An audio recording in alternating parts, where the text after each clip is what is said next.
Hi, my name is Junia Joplin. Some people call me June. My pronouns are she and her, and I'm an ordained minister serving at the Metropolitan Community Church of Toronto. I started transitioning in 2018 in my late 30s. A few years prior to that, I had moved to Canada to take a job with a church in the Toronto suburbs. I've been a minister since I've been working in churches since I was about 19 years old, when I started working as like a part-time youth minister at a small church near my hometown in North Carolina. And went to seminary in Virginia, and then served as the senior pastor of a church there for about 7 years. And when it came time to make the change, I thought, it would be really interesting to go serve someplace that's very different contextually than any place I've ever been. So I was actually going back through some old saved photos on my phone a week or two ago, and saw that somewhere around July the 2nd of 2013 or so, I sent a friend of mine a text message that said, I've added my name to a list of candidates for a pastor position in Canada. And I just assumed, this is going to be a fun little exercise, but there's no way they're going to call me. There's no way they're going to move me to Toronto. And lo and behold, they did. A little less than a year later, I moved with my family to Mississauga, just on the west side of Toronto, and started serving this lovely, vibrant kind of suburban church in the Baptist tradition.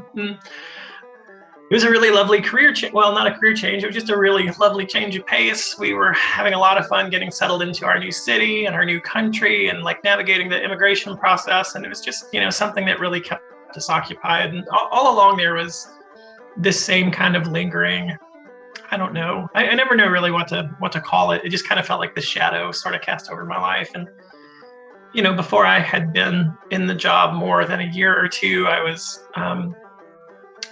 reaching out to employee assistants, about what felt like just garden variety depression. I was talking to my career coach about that stuff, and just there was something that was just really disaffected about me. And I had believed that this change of scenery, this change of job, this just really up until 2018, I thought, this is the biggest change I will ever experience. This person that grew up in the small town, rural South, has immigrated to one of the biggest cities on the continent, one of the most multicultural places on the planet, something that's so profoundly different than anything she's ever experienced.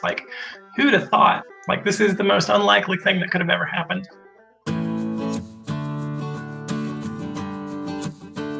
I had been, as a kid, I had been a hockey fan in as much as a kid in Caldwell County, North Carolina can be. There was never any of the game on television except maybe the Olympics, maybe the All-Star game. There wasn't a team in our market, but I thought it was really fascinating. And in fact, I was the only kid at my high school who owned a hockey jersey, I think, and it was a Vancouver Canucks jersey, because for some reason I like the Vancouver Canucks. And it was just one of those kind of, to the people in my little southern town, just one of those little quirky interests that made me me. And I kind of just filed it away for years. And I moved to Toronto, and I said, I can really get into hockey up here. So I started watching a lot more of it, started learning a lot more about it. And I actually started kind of playing a little bit, as much as I could. And my kids started playing. I wanted to, just get involved in my kids' life and in my community. And so I volunteered with the association that my kids were playing in. And I volunteered as the manager of my oldest's team one season.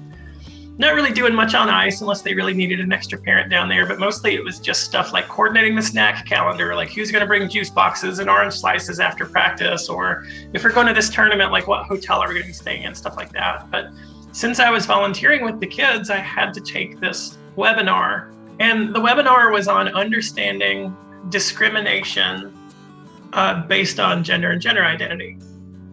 Some years ago, there had been this trans boy named Jesse Thompson. I think Jesse and his family live out near Oshawa, Ontario, and he was playing youth hockey, like so many kids in this part of the world do. And his coaches were making him change in the girls' room.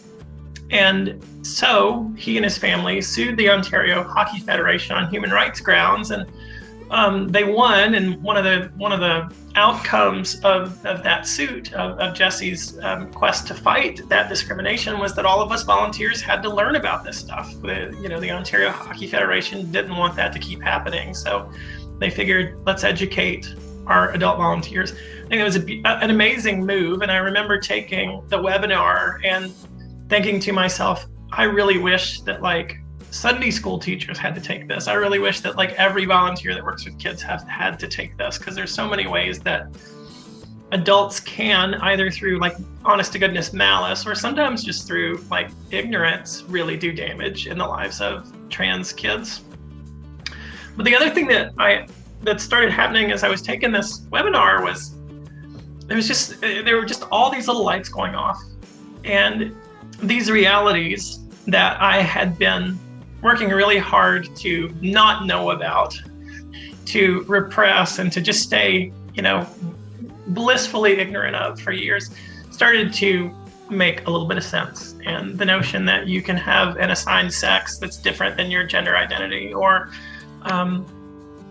that gender identity and assigned sex and gender presentation and sexual orientation, all these things are different, and they interact with one another, but they're not the same. And it was really the first time that any of this had been unpacked in just a really systematic, clear way to me.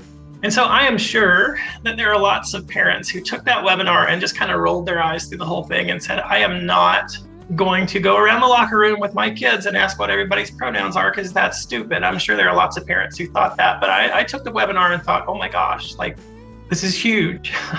and by the way, you're not a cis man. You're not. And so by the end of that season, that was the 2017-2018 season. By the end of that season, I was in a place where I was ready to look for help.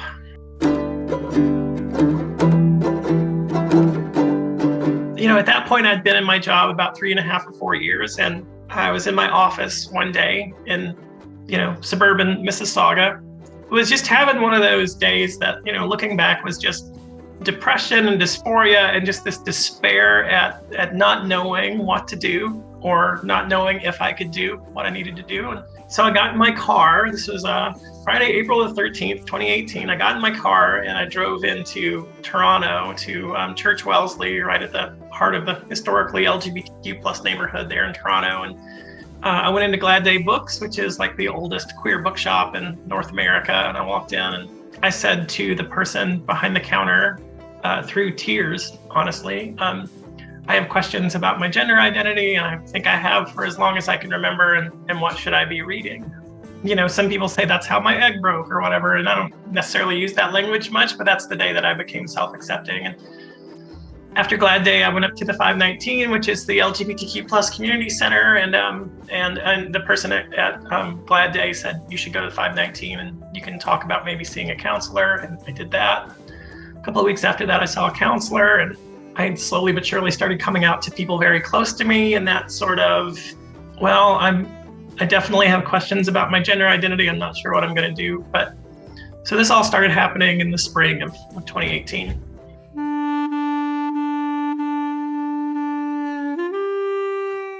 If I had been working at a bank, if I'd been working at a school, if I'd been working almost anywhere else in Ontario, especially post 2017 and Trans Bill of Rights, I would have just, the journey out of the closet would have probably been a lot shorter. Recognizing that coming out in the context of a Baptist church would probably be pretty complicated. I knew that I couldn't do it right away. And in fact, you don't just deconstruct an identity overnight. Some of us do, I should say that. Some of us do, but I spent probably 2 or 3 months wondering, am I a trans woman? Do I need to transition? Is this something, I'm definitely not a cis man. Am I gender fluid? Am I gender non-binary? is there a way forward that doesn't involve the potential disruption of me coming out and transitioning and living as a woman? And part of that was genuine curiosity, and I think part of that was just real anxiety about some of the consequences that come with transitioning at midlife when you've built this pretty robust professional and personal life. It always comes as something of a disruption. But yeah, knowing that I was working in a church, I knew that like my coming out would not be just a really simple thing. It wouldn't be a matter of just like sending an email to the director of HR and say, "Oh, call me June now," and like that HR director pulling out the diversity manual and saying, "Okay, this is great. We can work with this. I'll see you Monday, June." People come out and transition that way all the time. And I meet so many closeted trans people. I'm like, "Where do you work?" And they mention this big like corporation. And I'm like, you got nothing to worry about. Like, come out today. Who cares? Like, you're not going to get fired. You can't get fired. Your company's probably going to be really excited for you. So just do it. You don't have to worry about that.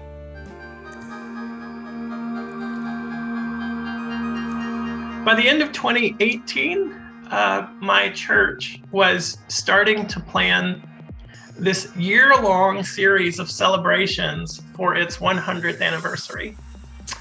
The church that I served before had been founded over the course of a year between May of 1919 and May of 1920. That's usually the way, organizations just don't pop into the world whole cloth. And so what we decided to do was spend a year celebrating, having some kind of little function or guest speaker or something to mark that centennial every month between May of 2019 and May of 2020.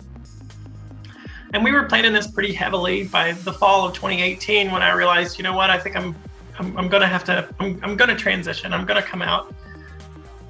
And, I said, like, I don't know if my church is going to be okay with this or if they're not, but one way or the other, it's going to be a big thing. It's not going to be just a blip on the life of our congregation. And so what I'd like to do is wait until we've gotten that whole celebration in the books. And then not long after we're done, coming forward and saying, this is who I am, and what an interesting experience this is for us now entering our second century of life as a church. So just as we, what I realized is that I can use this time in between to, just build confidence and ease with, being in the world as a woman. Toronto's a huge place, and I had 1 weekday off every week, and I could just go into the city as myself, make friends as myself. I could go to therapy as myself. I could go to hair removal as myself. I could, let the hormones do a year's worth of work. And so in that way that we human beings tend to keep moving and find positives in the middle of the negatives, I realized that, I'm not one of those people that can come out right away, but I can work with this. And so, I started planning to come out in May of 2020. That was the plan I started making probably around September, October, November of 2018.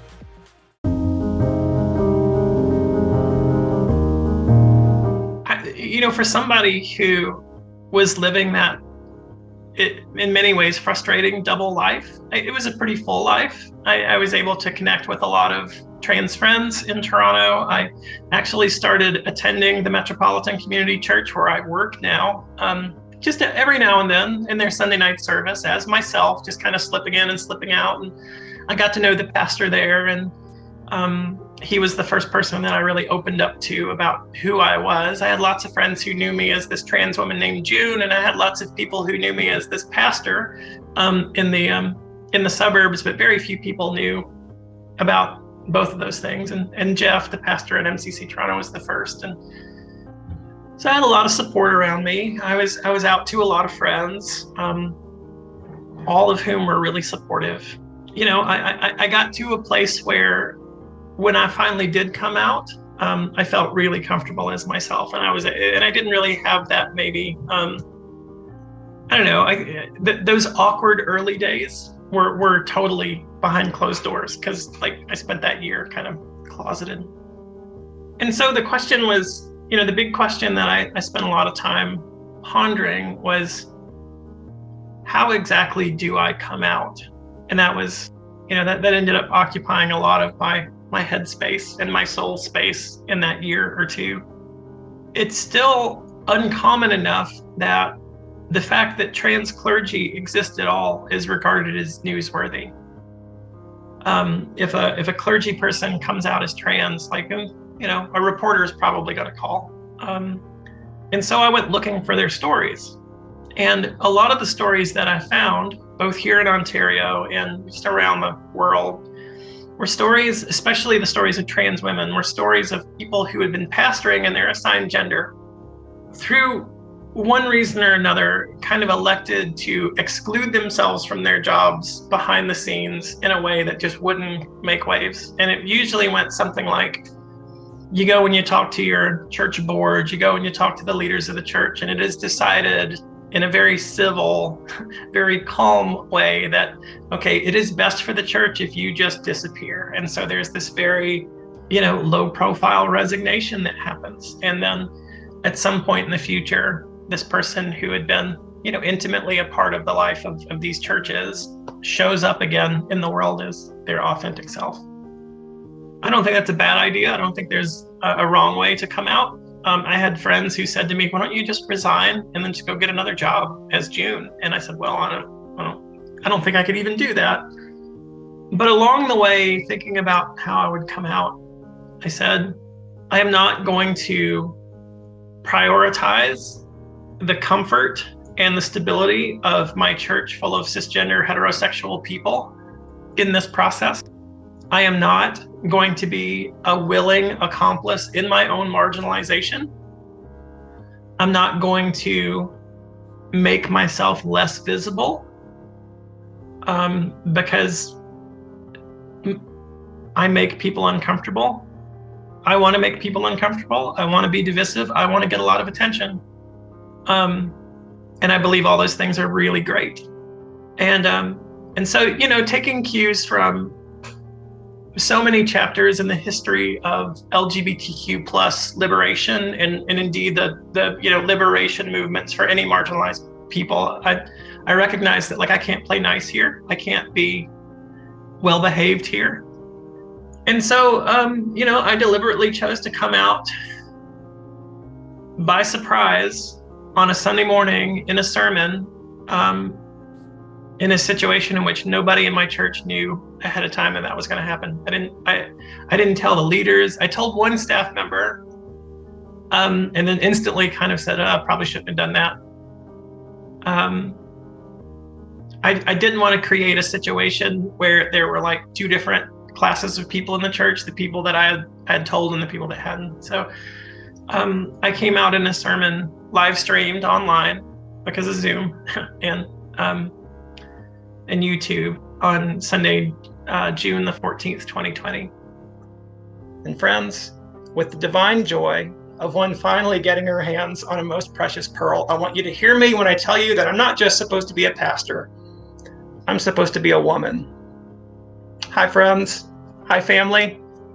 My name is Junia. You can call me June. I'm a transgender woman and my pronouns are she and her.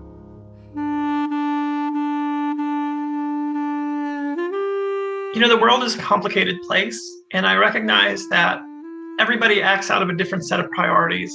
Anybody that's connected to the LGBTQ plus community and connected to faith communities, we probably know people whose careers have been, if not ended, at least severely disrupted.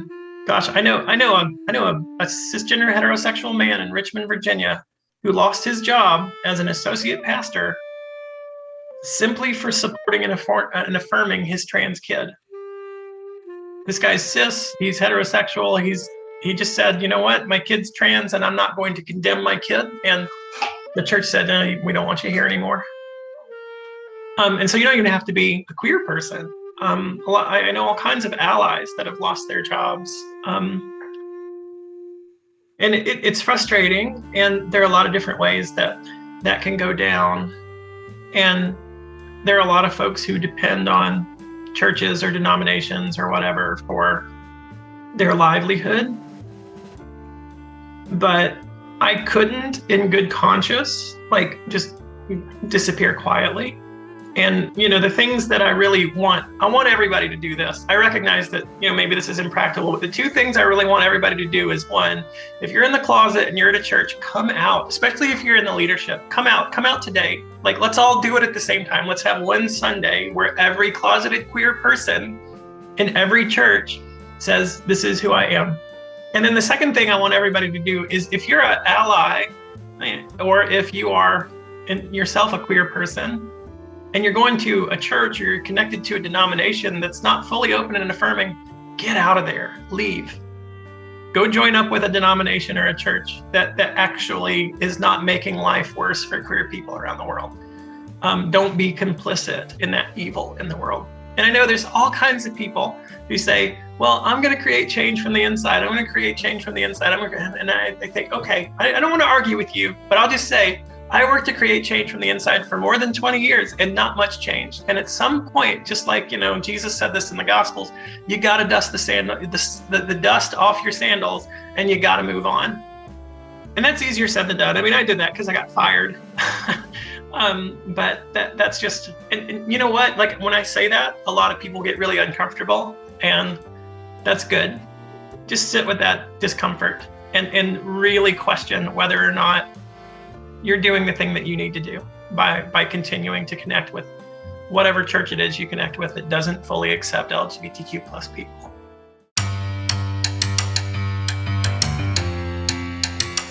I saw this stat a week or two ago, and I've been asking people just to kind of get their take on it. But, if you're a same-sex couple in the United States, and I imagine Canada is similar, if you're a same-sex couple in either of those two countries, and you're looking for a church building to get married in, do you know what percentage of those churches across the country, probably across the continent, would say, yes, same gender couple, come get married at our church? Do you know what percentage it is? What would you guess? 54%, more than half. And yet the voices within the church that seem to think that they have like the market cornered on, like, you can't be queer and Christian. It's clearly against God's word. It's, we're the only real Christians. I don't know how, but just like they get this sort of megaphone to take up way more space than they rightly should. And if you think about, just based on, kind of what's out there in the news and the culture, if you thought, well, okay, most Christians in North America are conservative or liberal, most of us would say, yeah, conservative. Christianity is overwhelmingly conservative, but it's not. It's just not. And so, like, my hope for the future of the church is that we start to take up the space that we deserve to take up.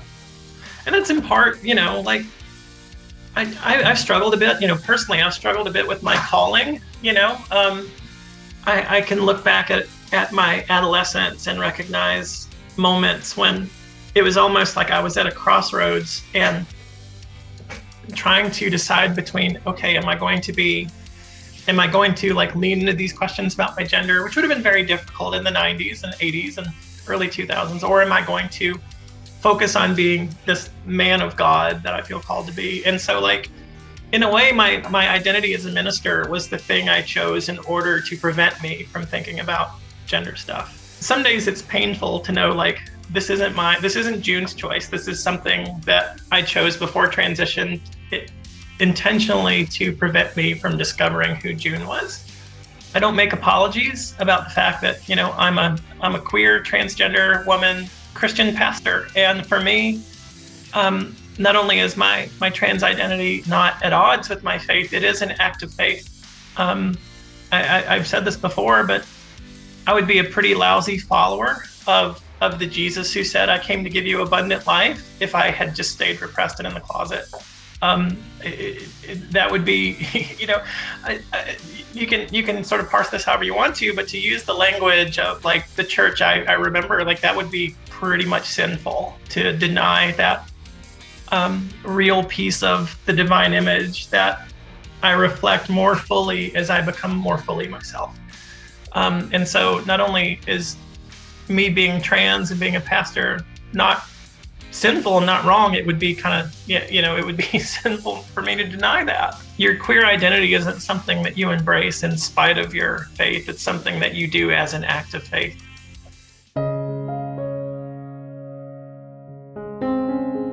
Transition is not something, embracing your queer identity is not something that you do in spite of your faith. There's a rich community of queer people of faith out there.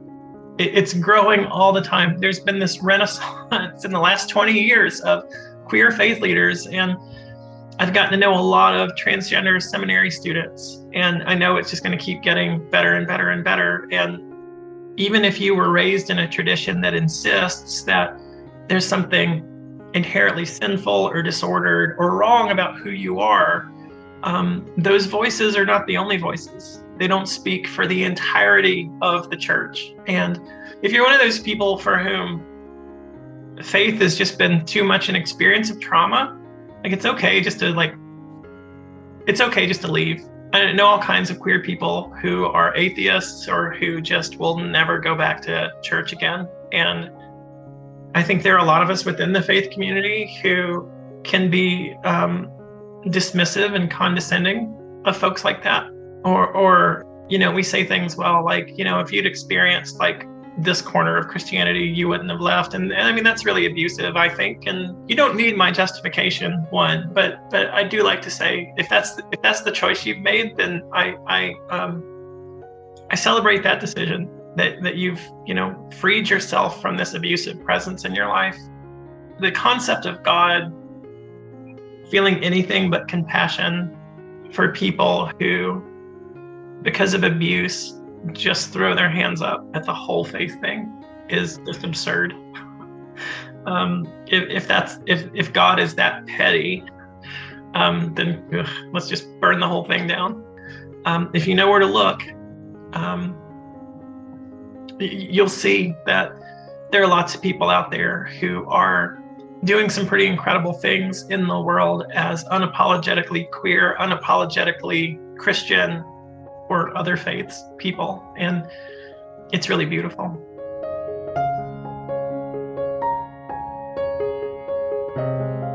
If you're in middle age and you think there's no way I could transition, you don't have to keep being the person that you are. You don't owe it to anybody to stay the same, and it's not impossible.